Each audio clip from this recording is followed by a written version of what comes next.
ឃើញស្បែកនេះហើយបងប្អូនប្រកាសជាថាស្បែកនឹងអត់សឲ្យត្រូវឯងប៉ុន្តែចំពោះខ្ញុំវិញគឺថាស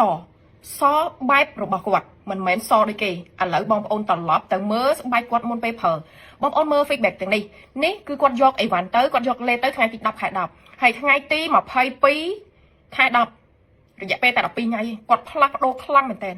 អ្នកខ្លះគាត់យកតែស្បែកសស្រាប់មកអូខេបងប្អូនឃើញគេសហើយប៉ុន្តែយើងត្រូវមើលស្បែកខ្លួនយើងតើស្បែកយើងលាបទៅប្លែកបានប៉ុណ្ណាអូខេណាចាបើសិនជាស្បែកមានលក្ខណៈដូចបងអូនស្រីនេះបងប្អូនអ្នកគ្នាអើយត្រឹមតែ12ថ្ងៃគឺប្លែកខ្លាំងមែនតើហ្មងអញ្ចឹងខ្ញុំនិយាយថាលេស្នាដៃកូនខ្មែរយើងពិតជាមិនធម្មតាបងប្អូនអ្នកគ្នាលាបទៅកកស្បែកសនៅលើស្បែកហើយចូលស្បែកអស់តែម្ដងអត់ដូចលេមួយចំនួនទេបងប្អូនធ្លាប់លាបមួយចំនួននេះណាចាលាបទៅគឺកកម្សៅនៅលើតែម្ដងប៉ុន្តែនេះកដែរប៉ុន្តែ2-3នាទីក្រោយគឺចូលអស់តែម្ដងអូខេបងប្អូនអរគ្នាសាកលេកូនខ្មែរទាំងអស់គ្នាណាចាដើម្បីកូនខ្មែរមានការងារធ្វើបងប្អូនអើយពីមុនមកខ្ញុំមិនដែរដឹងថាគេពេញនិយមលេលាបទៅឃើញកកសនៅលើស្បែកភ្លាមៗទេប៉ុន្តែឥឡូវនេះគឺមានណាចាស្នាដៃកូនខ្មែរធ្វើបាត់